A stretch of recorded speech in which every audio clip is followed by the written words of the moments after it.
Hi. Hi. Hey. Hello, everybody. All together now. So today's topic, we've actually been, putting this off for at least an hour right now. But no, today's topic is 4 steps. 4 steps for doing what you want to do, but you haven't done it so far. Yep. That's a lot of words for procrastination, isn't it? It is.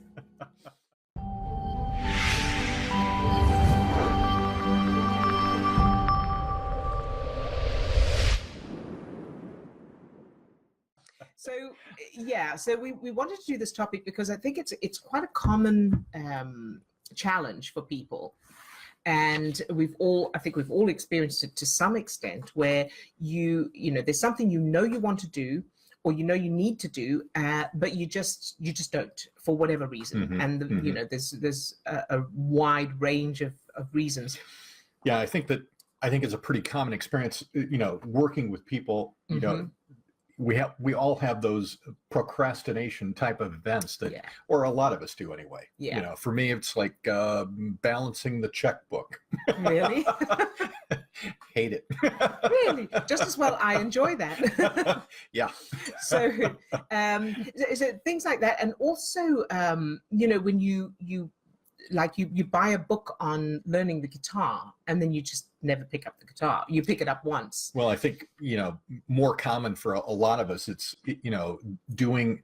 we buy a program, or we'll engage in, working, with clients. They'll have engaged in a lot of different business programs to improve their business. Well, self-development as well. And, you buy the program and they've never opened it up online. Yeah. Or they've never engaged in the work. It just sits there.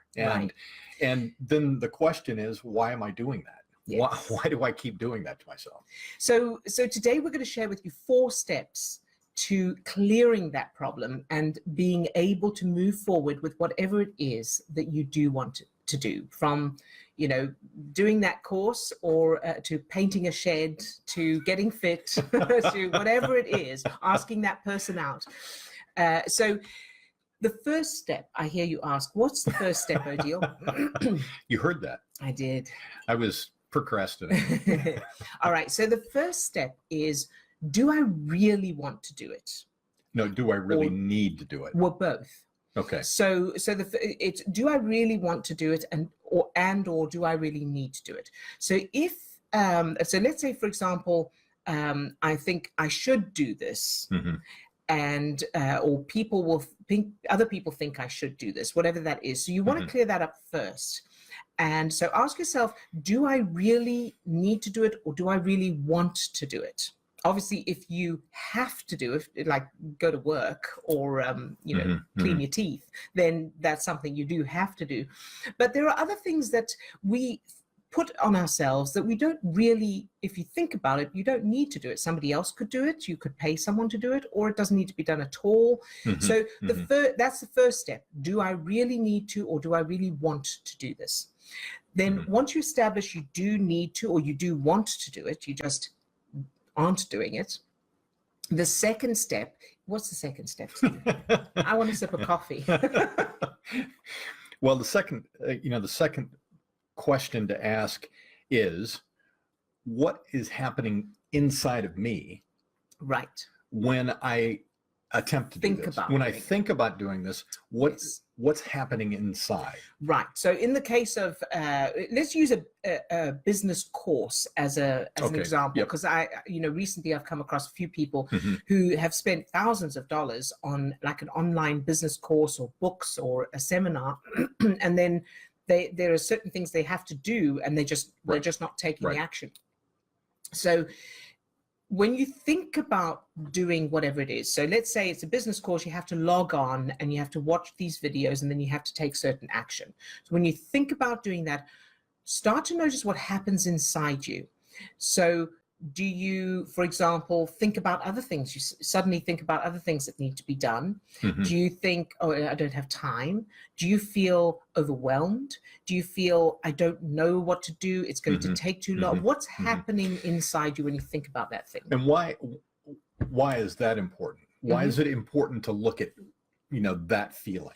So because it'll lead to the real cause for the procrastination, so for example, so you think, what happens inside me? So let's say I think, oh, I can't be bothered. It's just, I don't feel like it. It feels overwhelming, or I'm confused. I don't know what to do. So then you ask yourself, and how does that feel? So let's say it feels overwhelming, or it feels confusing, or I feel stupid, or I feel frustrated, or I feel stressed because it's going to take, I don't have enough time, whatever's there. Then where in your childhood did you feel that feeling? And go to the earliest memories. So for example, no, I was just going to say, and when you say that feeling, so for example, the I don't have enough time, that urgency feeling, or the overwhelm, or the, oh, I can't be bothered, the laziness, the whatever that is, where in your childhood did you feel that? Now, it could be school memories to do with homework, or, it could be being humiliated by the teacher because you haven't done something, or it could be chores. But it could be anything. It could be being bullied. It could be your parents getting divorced. Just look for that feeling. It may be a different topic, and then change those early childhood memories. Use CMT, the childhood memory transformation technique that we teach, which you can find out more about on our website, to change those early childhood memories to the opposite, positive and empowering, so that they're supporting what you want to achieve now. So you do that, then you come back to thinking about the thing, and you keep repeating that until when you think of the thing, you think, yeah, I can do that. Okay, so now step 3. And the third part is, the second part was noticing what you're feeling before, right, as you're thinking about doing this. And the third step is to think about, what's the payoff? What's the payoff for not doing it? Yes. Because we're getting some kind of a payoff by not doing it as well. And that payoff, we're really talking about that feeling. And it really is a neurochemical hit. You're getting a hit for not doing it. Yeah. So it doesn't make any logical sense, but that's what's going on in your brain. Right. So for example, every time, so I think I need to do this course, and then I don't do it. What happens inside me? So am I thinking, I did it again. This is typical of me. I'm worthless. I'm so stupid. What's wrong with me? What are you doing inside you when you don't do the thing? And whose voice is that? So if you're hearing, I never finish what I start, whose voice is that? Because that didn't come originally from you. So then again, follow that trail, go to your childhood memories, change to the opposite and positive. It may be that your parents or one of your parents never finished what they started, or that they, things like people who do people who do self-development are wimps, or, there could be all kinds of beliefs there. Go to the childhood memories, change them to the opposite, positive, empowering. See your parents achieving what you want to achieve. Recreate that whole thing. Then, and you can use the techniques we teach to do that. Then come back. And then the fourth and final step is, where are you looking? Now, my son came up with this, and he called it the carrot versus the stick. So are you paying attention to the stick or the carrot?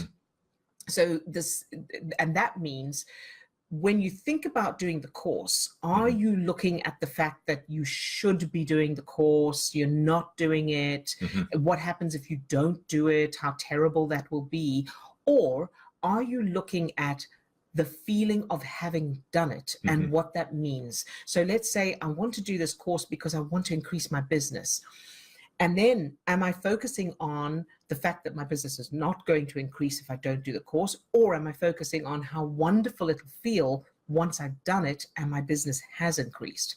So you go where you're looking. So wherever you're looking, that's the direction you're going in. Now, a lot of people, sorry, I know you want to get a word in. No, it's okay. A lot of people have they achieve a lot from the stick, from using the stick on themselves. So they achieve a lot by thinking, worst case scenario, if I don't do this, this is terrible, and that's why I have to do it. And that's okay, and that can get you results.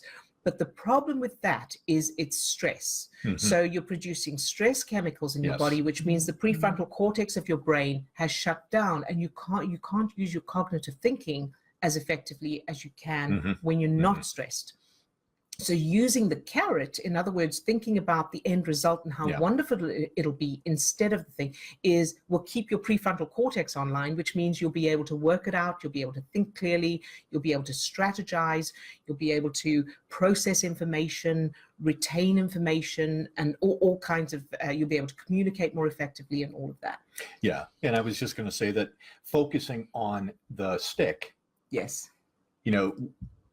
notice what that feeling is also generating, and then chase that back into your childhood as well, because focusing on the negative and keeping yourself in that stress state is a reaction that's also coming from previous references as well. Right.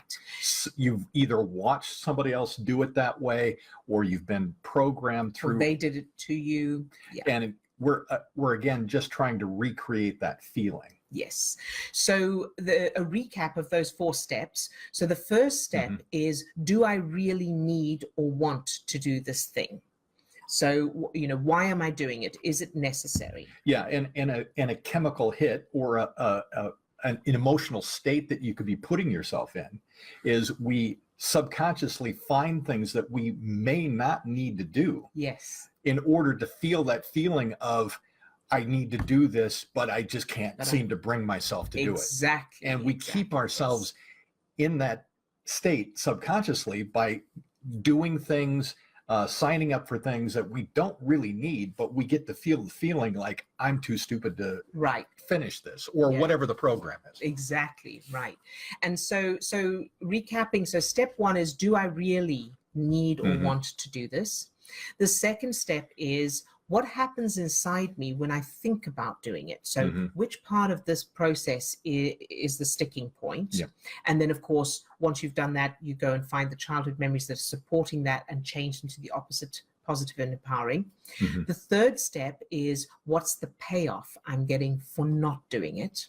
So how am I getting to beat myself up or to feel bad or to, whatever's there? And again, find the childhood memory supporting that, change them to the opposite, positive and empowering.